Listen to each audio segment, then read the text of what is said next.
Record, and that should be good. You all set? Yep, all set. Excellent. Welcome to our interview series with composers presented by Network for New Music. My name is Thomas Schuttenhelm, and I'm the artistic director at Network. I'm delighted to introduce our featured composer, Mark Rimple, whose new work, Non-Standard Deviations, will be premiered by the Network Ensemble on November 6th at Westchester University, where Mark teaches, and again on November 9th at 3 p.m. at the Germantown branch of the Settlement Music School in Philadelphia. Non-Standard Deviations is our featured commission this season. It's a really powerful and imaginative work that reflects on the complexity and intensity of our times. Tickets for performances are available through Ticket Leap with links on the Network for New Music website. And we're thrilled to have Mark here with us today. Welcome, Mark. Thanks, Thomas. It's great to be here. Yeah, we've been really enjoying rehearsing your piece, and I wanted to talk to you a little bit about your background, about your creative process, and specifically the ideas behind this really interesting piece. Well, thank you. Yeah, I'm looking forward to speaking with you about it. So, Mark, many people know you as a composer and as a lutenist. So, I wanted to ask you, how did your musical journey begin? Like, when did you start playing and composing, and what led you eventually to teach at Westchester? Talk about a non-standard deviation from the path. I think I exemplify that. I grew up playing guitar. The first time I heard the Beatles, I went, "This is what I'm gonna do." And so I became a massive Beatles head, and I have a twin brother, and we started basically making music together from the time we were about 10. And so, shredding on electric guitar and all that stuff. And then What did I your brother saw play? drums. Yeah. So when we would do Rush, for instance, he could nail all that stuff. And then like later in college, it was Yes and all that crazy Sure. stuff. So he's like, he was great at that. Now he's in computers now and he plays guitar, actually. He's a lefty, like you, lefty turned Ah, righty. Very interesting. But yeah, so then it became like, sort of going through the gamut of learning every kind of, type of rock music and whatever. And then I saw Segovia play on 2020 when I was in high school, which was in a TV program on, I think, ABC. I don't remember. And I saw him doing the Mozart variations. I went, oh, I can do that. So I got interested in classical guitar. So I wound up being a classical guitarist. I went to college for that. And I would say kind of classical guitar jock life, learning all the standard lit. The Bach Chaconne was like, oh my God, I want to play that. But it's sort of like my teacher was very smart and he said, let's wait on that. I could play all the notes, but ugh. So anyway, so I did a undergraduate and master's in guitar. And then I was at Temple for my grad work. I went to U of Arts for my undergrad in guitar performance. And nice. I went to Temple for grad work with my teacher, Peter Siegel. Right. And it was pretty cool. And I got interested, I wanted to go for choral conducting because that was something that I got interested in undergrad. I did a lot of singing. And so I wound up eventually doing a double master's there. And during my master's, I started composing more. I always wanted to be a composer, but I didn't feel like I knew enough about music to be a composer. I would make these like symphonies that I would start, and it was like the first page on a big piece of staff paper. It's like I didn't have enough skill yet. And so at Temple, I wound up studying with Matthew Greenbaum, whose network has done a lot of music. In fact, years ago, I played in one of his pieces on the arch lute, that instrument back there, with Matthew and a couple other folks for the premiere of that piece, Floating Island. But anyway, I was taking lessons. He said, well, you should get a degree in composition. I said, I don't want another master's. He said, no, a doctorate. So I wound up being a doctoral student there. And at Temple, I had so many great mentors with Peter. The late Alan Harler was my choral conducting teacher. He's fabulous. Cynthia Folio was an incredible Sure. influence on me. She's wonderful. She's also, and there's him. Cynthia was my hero because she was is a performer, theorist, composer. Yeah. So we really hit it off, and I became her grad assistant for a little while, and she played my first commission piece. So I wound up doing that. And at the same time, that whole time, Robert Wimkin, who was the co-director of Pifero for 20 some years Mm. or more, was my collegium director. He ran the early music ensemble at Temple. So I studied like years of doing every medieval and Renaissance and Baroque program I could on the lute. So it was a crazy life. I just kept going here and here and here. But my composition world started studying with Matthew. And then after I graduated with my doctorate, I got to teach at Westchester. I wound up being an adjunct first, and then I won the search to be tenure track.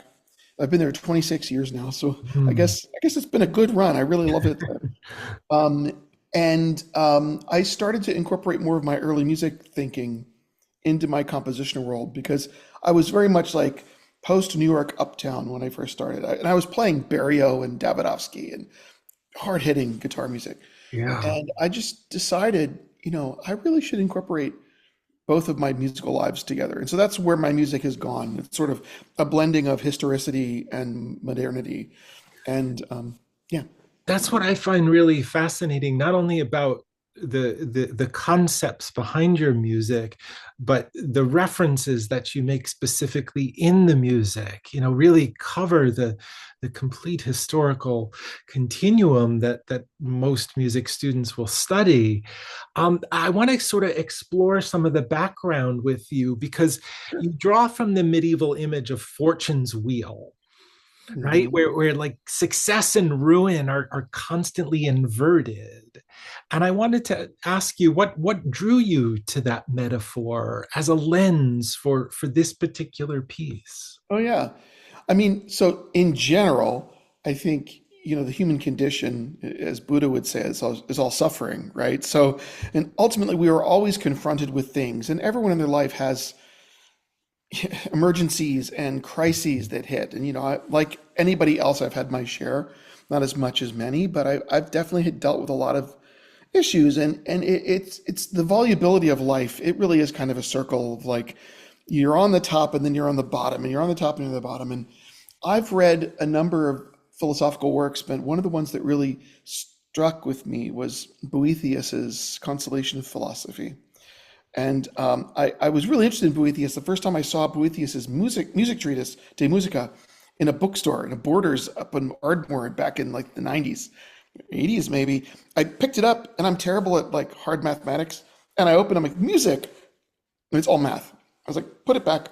Well, of course, Could what if I you, wound up writing Mark, about could it? you tell our audience a little bit about Sure. what Yeah. Consolations? Because I'm not sure everyone will know it's like a really interesting book about Yes. poetry to philosophy. Tell us more about that because that's, I think, in Yeah. some ways, very much like your piece too. Oh, thank you. Well, okay, so Boethius was a late Roman, what, in the 5th century. He was in Rome working for Theodoric the Ostrogoth. And he got on the wrong side of Theodoric in a land dispute of some sort. And he was imprisoned and eventually executed in a very brutal manner. And he was a scholar who was very interested in ancient Greek learning.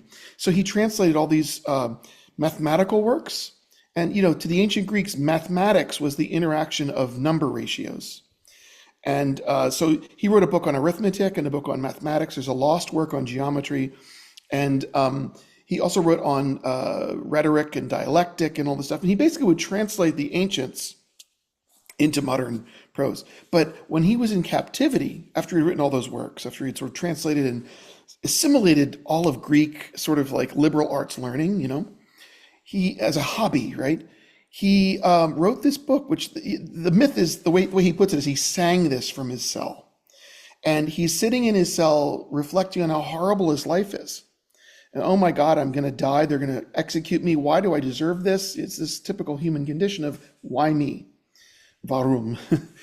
And Lady Philosophy, an allegorical figure, comes winging into his cell like a vision. It's very, like, I love ancient and early medieval writing because it's very visual.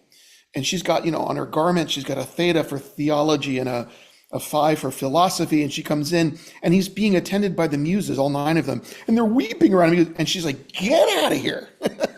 And she starts giving him a lecture. And it alternates prose and poetry, prose and poetry. Yeah. And the lecture is basically why do you think you're so special? Haven't you had all these great things happen in your life? You became this important person. You've learned all these things. You've tasted the great foods of the world. So hasn't the universe given you more than your share? And she kind of like shames him into realizing, well, I have had a good run. But there's an image in the book of sorry, I had to think for a minute. Lady Fortune, Dame Fortune. Fortune, yeah. Yeah, she's sorry, got carried away. She's turning her wheel, and the wheel is like a wheel in a like an old mill. It's a large wheel like this. It's sort of like that's sort of the image, and she's turning it on a crank, but she's blinded with a blindfold. And at the top of the wheel is a king, and at the bottom of the wheel is a beggar. And as the wheel turns, the king winds up as the beggar, and the beggar winds up as the king.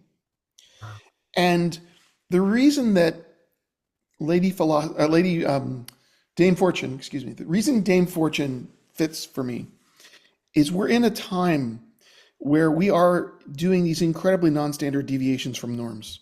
It's just the way the world is in so many ways. Every new day is a new wake-up call to, oh, what's the new normal? And it's very stressful, for a lot of people. And even I think if you're one of the ones making a lot of noise, it's stressful. It can't be positive to have that much acrimony. And so I felt very much like we're in a period where the wheel is turning. And so I wanted to sort of show that in one way. And the way I did it was I took two older settings of songs about fortune, one from the Renaissance and one from the late medieval period. And it's almost like if you think of Dame Fortune's wheel as a hurdy-gurdy, like an organ grinder, and she's turning it, that the leaves of these musical manuscripts go in and they get mangled and they come out today. So it's from antiquity to now. And just because it's the same human condition. I mean, the Ostrogoths had taken over Italy and the Romans didn't know how to handle that. And, the learning was dying and et cetera, et cetera. And so it just felt very contemporary to me to make that connection. Well, I that's really fascinating, and learning your piece as I am like immersed in it. I've been consoled by it myself, and I think people will find great consolation in it when they hear it at the premiere. I want to go with that wheel for a second, Sure. because the wheel itself, I'm thinking like the piece moves between precision and indeterminacy, Uh-huh. like between like this really intense counterpoint and improvisation. So I wondered, like, how do you feel about like that control between the freedom when composing versus like letting the players do it, and also in particular like the second movement, you write in your program note like the performers struggle to coordinate. Mm-hmm. And so I'm wondering, like, what do you hope emerges from that tension between order and chaos, precision and indeterminacy? Yeah, I tend to be, I teach counterpoint a lot. All year I teach counterpoint lately, and it's been this way for a long time that I've had a counterpoint class, and I had a little break from it for a while and back to it again. And that's a very precise art, and I've done a lot of late medieval music, which is incredibly precise art. And I've played lute music that's so precision has always been part of what I do, and part of me really wanted to reflect on that. And the other side of me is I play a lot of improvisatory music. I do, basso continuo for Baroque music, and I improvise medieval accompaniments to a melody. So I am really steeped in both. I'm steeped in sort of an improvisatory world and a very precise world. And I wanted to unite them in this piece, but also, we're in a time where everybody's improvising. Like we're all improvising our way through the day. Just trying to survive the vicissitudes of modern experience is a constant adjustment. And also, I wanted to give the ensemble something where they really felt like they weren't hemmed in and they could really stretch out and sort of make a statement that was free. I know that you all love to do that, and that's a direction you all have taken a little bit with more improv pieces and stuff. And I think sometimes having a collaboration like that is great because it becomes more yours than mine at times. And I kind of think that's what we're supposed to do. So that it's just, it kind of fits the time, but it's also kind of a direction I like because it allows the complexity to have something to work against. I shouldn't say complexity. It allows the determined aspects, the architectural planning, to have something to rub against that can be adjusted at the moment, at the whims of y'all playing your instruments. Yeah, well, your score is also really beautiful to look at because Oh, thanks. it kind of invites interpreting and freedom at the same time. Like there is a sense that your notation is so specific in places that you're aspiring to get it in a certain way, and other times that it's like you're giving us permission to do things that we might not be able to do outside the confines Right. of the music. Yeah, I feel it's very important being a performer myself and having done a lot of new music and early music and all music. I mean, I think I've done something from every century of notated or unnotated music, pretty much back to the ancient, well, not the ancient Greeks, but certainly early medieval period. I feel like that freedom to express is just kind of an amazing thing. It's and that's the other thing. We're in such an era where with AI coming in, that individual thought, that person's mind coming outward is so different than an algorithm going and giving you something that you're supposed to believe has some validity. And I just wanted to work a little bit more of the humanism back into the score. And I'm glad that the notation is doing that. I can be very precise, but I'm also not very dogmatic. So, like, if you guys come up with something really great, if the three of you are like, we want to do this here, I'm usually the kind of person who goes, oh, that's cool. I hadn't thought of that. Like one of my favorite collaborations in all of the history of music is Miles Davis and his quintet doing Kind of Blue. Yeah. And there was so little to work with, I think. Yeah. But so, like, oh my gosh, it was every one of them had such a. I've taught that album sort of from various perspectives over the years, and just the way that the band comes together, and it's more than the sum of the parts. Each one brilliant, each one contributing something, and the like you couldn't have predicted that. I don't think Miles Davis had any idea what was going to come out. Right. I mean, from what I understand, it was just like he was telling them which modes to Right. hover around, but Yeah. not Yeah. really being specific. Uh, Right. Yeah. and that reminds me in your score again, where you give us these simultaneities, but there's Uh, very little else there other than the resonance of what we're playing. And I think that's I thank you for giving us the time and opportunity to explore resonance and timbre. cool. I mean, I had this vision of this piece, like after just talking to you and thinking about it. We met at your place, right? And That's I brought right. this little sheet of chords just to sort of experiment with that I just sort of came up with by almost in a Boethian Pythagorean way, just coming up with like little multiplications of fifths that. And you started playing them. I'm like, these are pretty good. And that little germ, that little sheet, it kind of was this like a jumping off point. It wasn't what it became, but the idea of letting, you with your pedal board and the guitar and all the possibilities, being a guitarist myself and having played electric guitar and using effects back in the old days, like, knowing what that could do, I thought, don't give him too much. Give him enough that he can do whatever the hell he wants with it. And like, that's actually what I want. I want that sort of like world to sort of bubble up out of you so that when that determined counterpoint comes racing in or whatever, at the moment, there's this like moment of, whoa, and it's just great to know that I'm handing this off to some folks who are really interested in doing this kind of like freeform thinking when it's required, and then also turning on a dime when it's required. It's kind of a fun experiment. We'll see how It it keeps goes. us sharp. I hope so. Yeah. The my I guess my last question for you is about the final movement, which you Mhm. describe as like a warped version of Renaissance songs, Yeah. emerging from Fortune's madly grinding wheel. Yeah. Yeah. I want to know a little bit about that warped, distorted version, like because it's at times it's tragic, at times it's cathartic, at times it's humorous. Yeah. So Yeah. Yeah. it's Yeah. very light. It turns very quickly. So just tell us a little bit about that last movement there. Totally. And Thomas, I have to say, I don't think hardly ever have I worked with someone who is more perceptive than you on this stuff. Like, Oh, I feel like I found my brother from another mother here. Like, it's insane how much you're getting that I was thinking, and often it doesn't come across so easily. So I'm enjoying this immensely, just even talking about it. Well, I, But I want to tell the yeah, audience too that, like we're starting a slightly different process here of preparing pieces and working with composers quite early on in the conception. And I think this kind of relationship emerges naturally from that. I yeah, it just get does. more and more curious about what's in this piece and know that, it's going to have a bigger life than just the premiere. But That's do tell great. us Tell us a little bit about that warped grind, Sure. madly Sure. grinding wheel. Yeah. So the two songs, the one is by Ban Shui, or it looks like Bin Choi's. Ban Shui, the great composer who was contemporary of Guillaume du Fay and worked for the King of France. And his song, Fortuna, it's Fortuna Disperata, right? Mhm. Fortuna Yeah, Disperata that's it. is a beautiful little gem of a chanson in three voices. And there were many versions of it. People kept reworking it in the 15th century.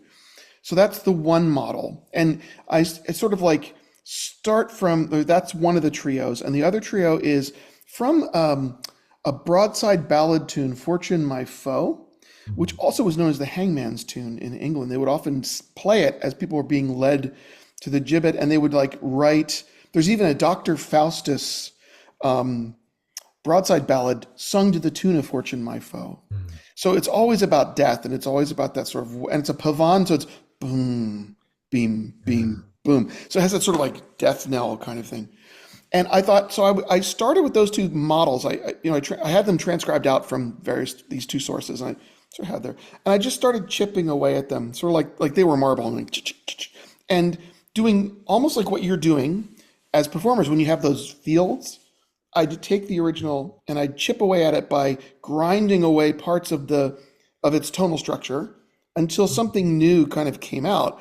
And then I, pure fantasy, pull those threads and start moving in counterpoint. And whatever that moment seemed to suggest, whether it was tragic, whether it was silly, because there are some humorous moments in there, whether it was serious or mock serious, I just let the free fantasia happen until the next part of one of those songs came in. And I do the earlier song first and the later song second. And the fun thing is allowing at one point or another the song to emerge, even if it's just a little cadence or a little couple chords or a little phrase. Suddenly you hear a remnant and then it's gone again.